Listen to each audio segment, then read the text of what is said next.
사도신경으로 우리의 신앙을 하나님 앞에 고백합니다.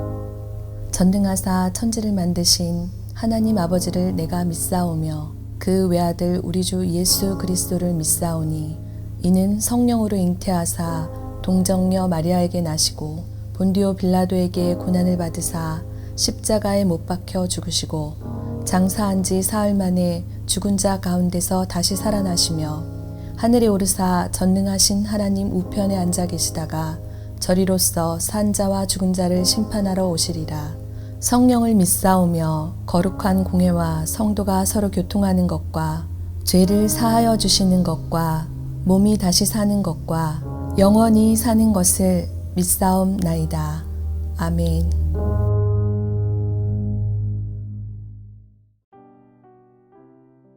처음부터 다시 할까요? 아니면 그냥 1절부터? 1절부터 하시죠. 네, 맞은편이더라. 1절. 이스라엘 자손이 또 길을 떠나 모압 평지에 진을 쳤으니 요단 건너편 곧 여리고 맞은편이더라. 십볼의 아들 발락이 이스라엘이 아모리인에게 행한 모든 일을 보았으므로 모압이 심히 두려워하였으니 이스라엘 백성이 많음으로 말미암아 모압이 이스라엘 자손 때문에 번민하더라. 미디안 장로들에게 이르되 이제 이 무리가 소가 밭의 풀을 뜯어먹음 같이 우리 사방에 있는 것을 다 뜯어먹으리로다 하니 그때에 십볼의 아들 발락이 모압 왕이었더라. 그가 사신을 부올의 아들 발람의 고향인 강가 브돌에 보내어 발람을 부르게 하여 이르되 보라 한 민족이 애굽에서 나왔는데 그들이 지면에 덮여서 우리 맞은편에 거주하였고 우리보다 강하니 청하건대 와서 나를 위하여 이 백성을 저주하라. 내가 혹 그들을 쳐서 이겨 이 땅에서 몰아내리라. 그대가 복을 비는 자는 복을 받고 저주하는 자는 저주를 받을 줄을 내가 알미니라. 모압 장로들과 미디안 장로들이 손에 복채를 가지고 떠나 발람에게 이르러 발락의 말을 그에게 전하매 발람이 그들에게 이르되 이 밤에 여기서 유숙하라. 여호와께서 내게 이르시는 대로 너희에게 대답하리라. 모압 귀족들이 발람에게서 유숙하니라. 하나님이 발람에게 임하여 말씀하시되 너와 함께 있는 이 사람들이 누구냐? 발람이 하나님께 아뢰되 모압 왕 십볼의 아들 발락이 내게 보낸 자들이니이다. 이르기를 보라 애굽에서 나온 민족이 지면에 덮였으니 이제 와서 나를 위하여 그들을 저주하라. 내가 혹 그들을 쳐서 몰아낼 수 있으리라 하나이다. 하나님이 발람에게 이르시되 너는 그들과 함께 가지도 말고 그 백성을 저주하지도 말라. 그들은 복을 받은 자들이니라. 발람이 아침에 일어나서 발락의 귀족들에게 이르되 너희는 너희의 땅으로 돌아가라. 여호와께서 내가 너희와 함께 가기를 허락하지 아니하시느니라. 모압 귀족들이 일어나 발락에게로 가서 전하되 발람이 우리와 함께 오기를 거절하더이다. 발락이 다시 그들보다 더 높은 고관들을 더 많이 보내매 그들이 발람에게로 나아가서 그에게 이르되 십볼의 아들 발락의 말씀에 청하건대 아무 것에도 거리끼지 말고 내게로 오라.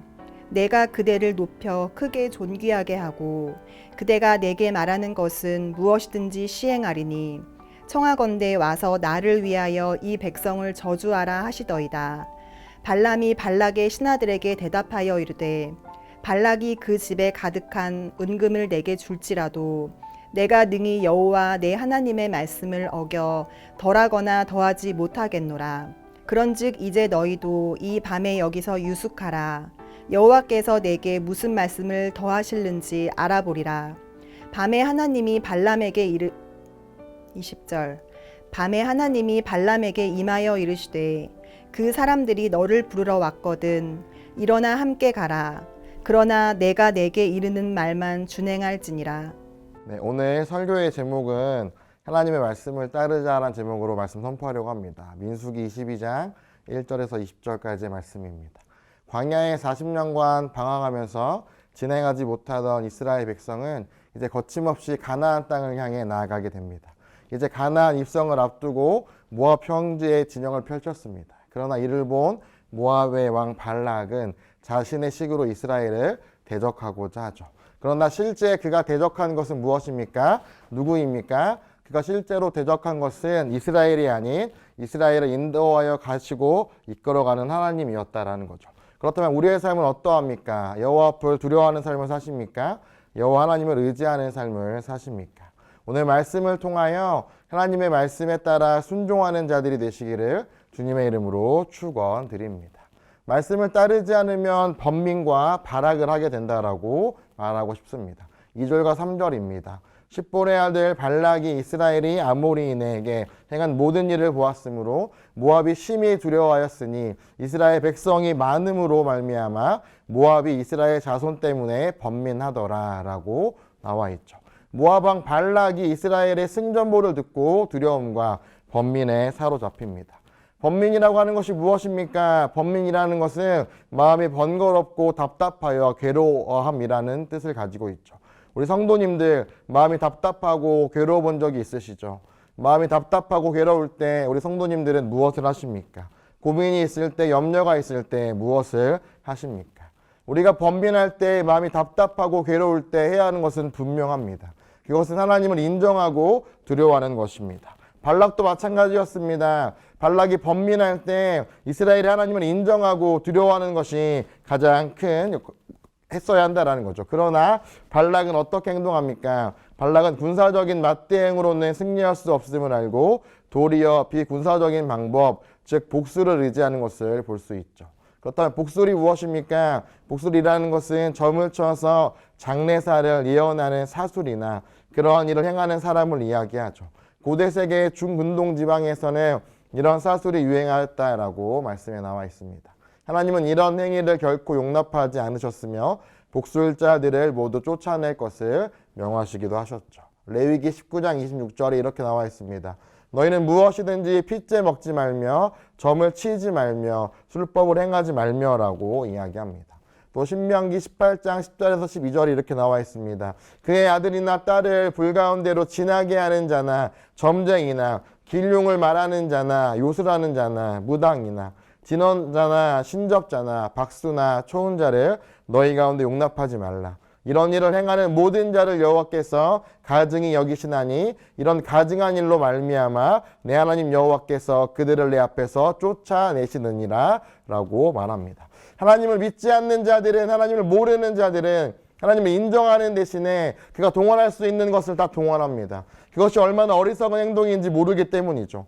그것이 하나님과 멀어진다는 사실을 모르니 얼마나 안타까운 일입니까? 우리 성도님들의 모습이 발락과 같은 모습이 되지 않기를 주님의 이름으로 축원드립니다. 다음으로 말씀을 따르지 않으며 세상의 방법을 의지한다라는 거죠.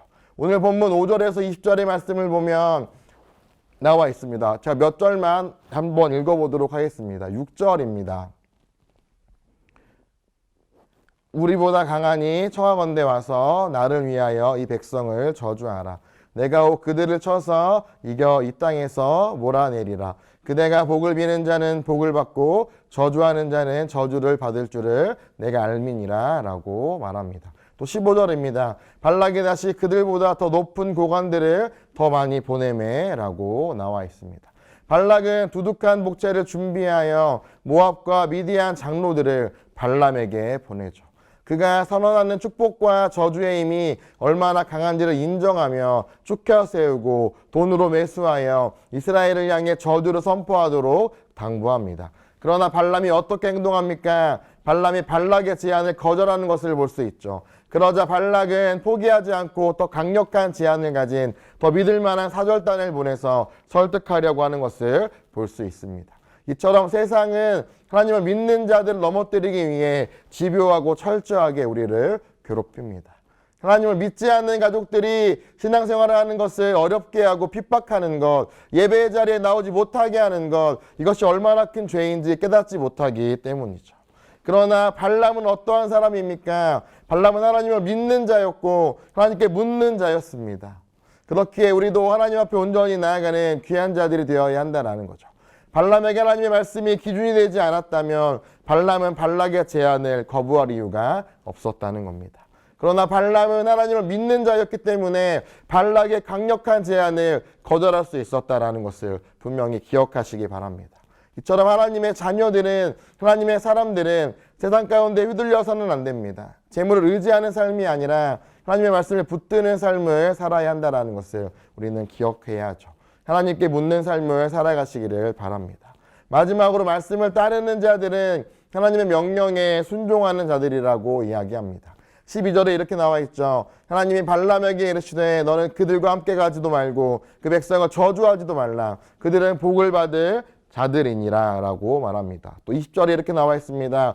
밤에 하나님이 발람에게 임하여 이르시되 그 사람들이 너를 부르러 왔거든 일어나 함께 가라. 그러나 내가 내게 이르는 말만 준행할지니라 라고 말합니다. 발락의 첫 제안에 대해서는 하나님께서 발람에게 가지도 말고 저주하지도 말라고 말씀하시죠. 두 번째 제안에는 가라고 허락하시면서 하나님께서 주신 말씀만 하라고 분명하게 명령합니다. 이처럼 하나님의 자녀들은 하나님의 말씀에만, 하나님의 명령에만 순종하는 자들이 되어야 합니다. 하나님은 이스라엘의 왕이 되어 그들에게 약속하신 복을 주시며 보호하시고 이스라엘을 저주하는 자를 저주하십니다. 하나님을 믿는 자들을 핍박하고 힘들게 하는 자들은 심판하실 것이고 벌하실 것임을 분명히 기억해야 하죠. 발람이 돈이 아니라 하나님에 의해서 움직여야 했듯이 우리도 하나님의 말씀에 따라서 가고 서야 하는 자들임을 분명히 기억해야 합니다. 위대한 사람 옆에 서 있다고 해서 내가 저절로 위대해지지 않습니다. 배부른 사람 옆에 있다고 해서 내가 배부르지 않습니다. 여러분, 하나님의 말씀을 받아들이십시오. 말씀을 따라다니십시오. 하나님의 음성을 듣고 교회나 목사를 쫓아다니지 마십시오. 사람을 쫓아다니면 꼭 얻는 것이 있습니다. 실망과 상처라는 거죠.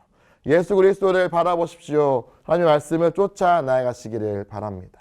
미국의 어느 법관이 취임 석상에서 나는 한때 무신론자였지만 내가 그리스도를 부인할 수 없었던 것은 내 아버지의 성경 말씀과의 일관된 생활로 인해서였다라고 이야기합니다. 그 후로 차츰 그리스도를 신뢰하게 되었으며 성경이 내 삶의 나침반이 되었다라고 이야기했습니다. 우리 그리스도인들의 말씀이 우리가 하나님 앞에 온전히 나아가는 귀한 삶을 통하여 말씀을 전할 수 있다는 것을 기억해야 합니다. 말씀을 정리합니다. 이처럼 우리는 하나님을 두려워하는 삶, 하나님께 묻는 삶을 살아가야 합니다. 하나님께 기도하는 삶을 살아가야 하죠. 또 말씀 가운데, 명령 가운데, 순종함 가운데 나아가는 귀한 하나님의 자녀들이 되어서 말씀 가운데 동행하는 귀한 삶을 사시기를 주님의 이름으로 축원드립니다. 제가 기도하겠습니다. 하나님 감사합니다. 우리의 삶이 주님만을 바라보는 귀한 삶이 되기 원합니다. 우리가 발락의 모습처럼 그들의 생각과 판단 가운데 나아가는 것이 아닌 하나님의 말씀 가운데 나아갔던 발람의 모습처럼 하나님만을 붙잡고 의지함 가운데 나아갈 수 있게 아버지께서 인도하옵소서. 주님, 우리에게 어떤 상황 가운데 있다 할지라도 말씀 가운데 나아가 주님과 동행하는 귀한 삶을 살아갈 수 있게 아버지께서 인도하옵소서. 예수님의 이름으로 기도합니다. 아멘. 주님이 가르쳐 주신 기도로 예배를 마칩니다. 하늘에 계신 우리 아버지여, 이름이 거룩히 여김을 받으시오며 나라가 임하시오며 뜻이 하늘에서 이루어진 것 같이 땅에서도 이루어지이다. 오늘 우리에게 일용할 양식을 주시옵고 우리가 우리에게 죄 지은 자를 사하여 준 것 같이 우리 죄를 사하여 주시옵고 우리를 시험에 들게 하지 마시옵고 다만 악에서 구하옵소서. 나라와 권세와 영광이 아버지께 영원히 있사옵나이다.